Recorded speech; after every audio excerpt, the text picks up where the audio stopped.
Head back up. Holy shit! They found him. Forget the cosmonauts. It's okay. Hello everybody. Perjalanan ruang angkasa adalah hal yang sangat berbahaya. Tak hanya di sana tak ada udara dan kita tak bisa menapakkan tanah dengan sempurna akibat gravitasi yang sangat nihil. Keberanian kita untuk pergi ke sana harus lebih banyak ketimbang keraguan kita akan berbagai teknologi yang ada tidak membunuh kita. Oleh karena itu, astronot dianggap sebuah pekerjaan yang sangat keren. Terbukti dengan beberapa kecelakaan luar angkasa yang populer kita ketahui, seperti Apollo 13 dan juga Challenger, memberi gambaran betapa berbahayanya pergi ke luar angkasa. Namun ternyata banyak sekali insiden yang kita tidak familiar. Bukan karena tidak segempar Apollo 13, namun memang hal tersebut ditutup-tutupi dengan berbagai sebab. Berikut beberapa insiden kecelakaan yang meliputi pesawat ruang angkasa atau astronot yang ditutup-tutupi.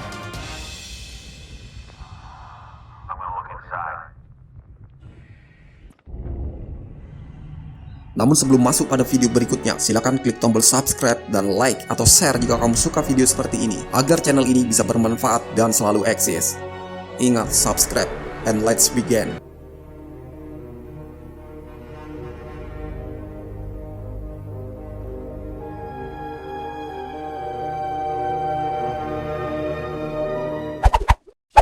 Insiden pertama di luar angkasa.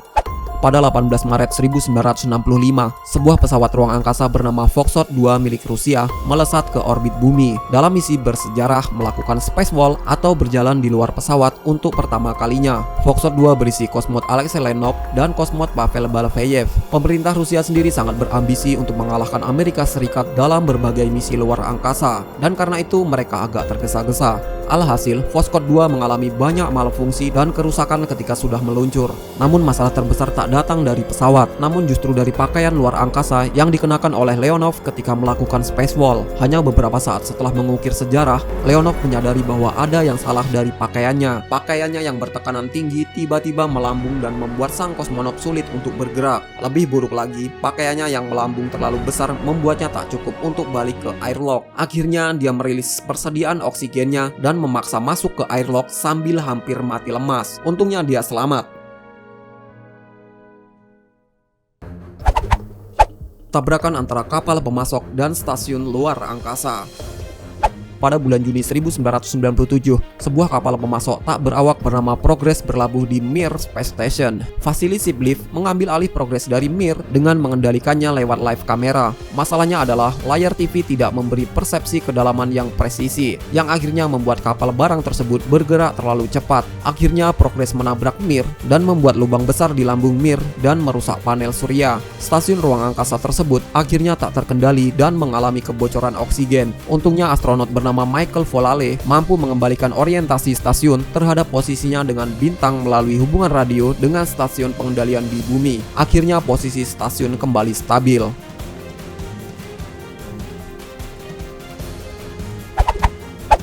Ruang terisolasi yang mematikan. Kecelakaan memang bisa terjadi di ruang angkasa, namun lebih buruk lagi, selama pelatihan saja Anda juga bisa celaka. Seperti Valentin Bondarenko, kosmonot yang sedang dalam masa training, siap untuk menghabiskan masa trainingnya di sebuah pelatihan bernama Chamber of Silence. Uji coba ini adalah hal yang sangat umum untuk calon astronot, di mana astronot harus merasakan simulasi isolasi ekstrim luar angkasa. Hal ini dilakukan dengan mengunci peserta selama beberapa hari dalam ruangan tanpa rangsangan eksternal. Hal ini sama sekali tak berbahaya, namun tentu rasanya tidak menyenangkan. Yang menjadi masalah, ternyata ada kecelakaan kecil yang terjadi. Sang calon kosmonot menggunakan alkohol untuk menggosok badannya yang tertempel bekas lem dari sensor medis. Kapas bekas alkohol tersebut ia buang sembarangan di ruang yang isinya hanya oksigen. Sulutan api yang muncul dari salah satu mesin yang panas seketika membuat ia terpanggang hidup-hidup. Akhirnya dia meninggal 8 jam setelah mendapat pertolongan. Pesawat angkasa yang tersambar petir.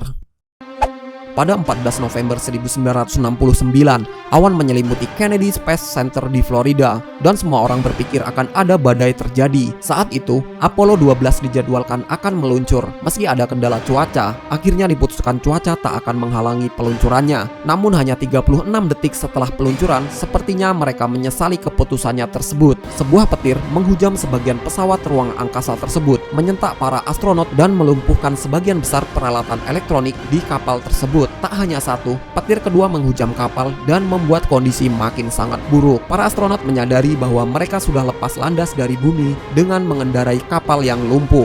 Mereka berkomunikasi dengan kontrol misi untuk mencari solusi, dan akhirnya dengan koordinasi antara kapal dan pengontrol misi, tenaga dari pesawat tersebut bisa dipulihkan. Misi akhirnya berjalan tanpa hambatan, meski sebagian fungsi pesawat dalam kondisi yang lumpuh. Timer and mark 4+30. Looks good, Pete. He was right on. Okay, we're all organized again, Jay. Kebocoran gas Apollo. Pada tanggal 17 Juli 1975, pesawat ruang angkasa milik Rusia dan Amerika Serikat mengadakan pertemuan di stasiun internasional di mana keduanya berlabuh di sana. Kedua belah pihak bercengkerama dan mengadakan tur di pesawat masing-masing. Semua berjalan sesuai rencana hingga Apollo kembali ke bumi. Sebuah kompilasi pada mesin pendorong dan sistem ventilasi menyebabkan gas nitrogen tetrosida beracun muncul di modul awak. Mereka tak bisa melakukan apapun akan hal tersebut. Salah satu astronot, yakni Tom Stratford, yang berjuang untuk berbagi masker oksigen pada semua kru, meski pada akhirnya sudah banyak yang pingsan. Ketika sudah sampai di bumi dengan selamat, para kru yang hampir mati lemas dilarikan ke rumah sakit dan mendapat perawatan. Rata-rata dari mereka mendapat perawatan selama 2 minggu di rumah sakit.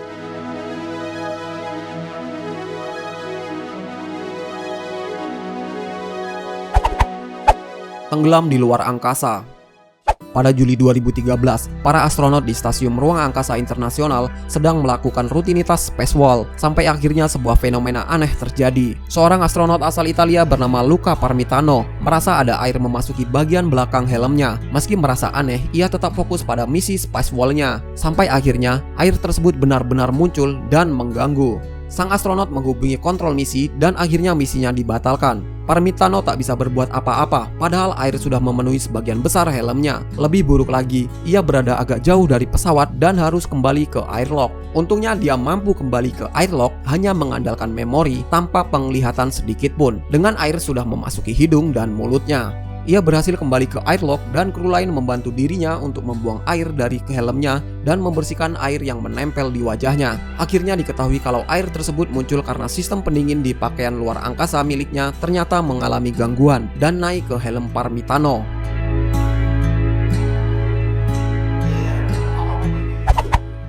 Perjalanan menjemput maut Vladimir Komarov.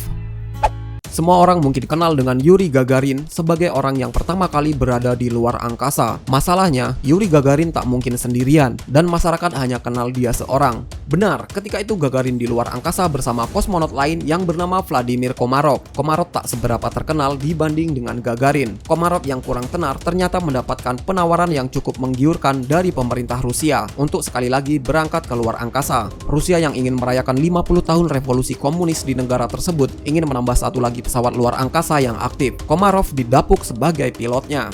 Masalahnya, karena ini adalah keinginan yang impulsif dari pemerintah Rusia, pesawat ruang angkasa tersebut dikerjakan dengan deadline mepet dan tergesa-gesa. Komarov menyadari hal ini, namun tetap mengambil resiko untuk kembali mengukir sejarah.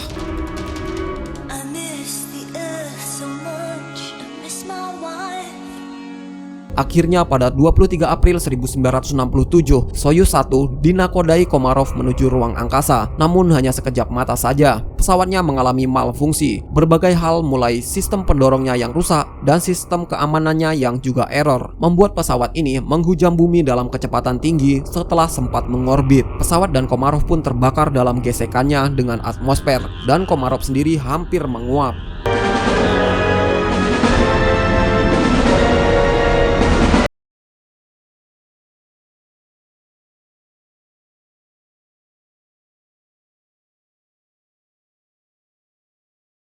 Terlihat pada video ini. Dari semua cerita di daftar ini, cerita inilah yang paling ditutup-tutupi dan cenderung simpang siur. Kita memang tahu Komarov meninggal dalam keadaan terbakar, namun kisah di baliknya masih abu-abu. Meski demikian, pihak Amerika Serikatlah yang gencar untuk menceritakan kisah ini. Salah satu pengakuan pernah diceritakan bahwa pos radio Amerika Serikat yang berada di Turki sempat mendengar Komarov menangis dalam perjalanannya menghujam atmosfer.